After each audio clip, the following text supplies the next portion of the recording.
Hello everyone. So on today's episode of Day in the Life of a Realtor, I'm actually talking today about your yard and keeping it watered.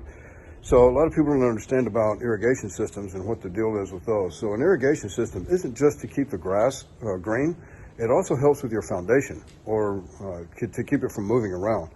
So the ground expands and contracts, or at least it should be, on a regular basis. The trouble is that when we're in a severe drought like we are now, the ground isn't able to do the expanding and contracting the way it should naturally. So if you have the sprinkler system going, that does help that foundation a lot. Well, the trouble is now in Georgetown, we're under severe water restrictions. So we cannot use our irrigation system at all. We are prohibited from using it. So now I drag the water hose out and I'm just watering the plants, the shrubbery, that sort of thing with the water hose, as well as some of the dry spots. And we're under water restrictions until September the 4th. Hopefully by then we'll have enough rain that'll solve some of these problems.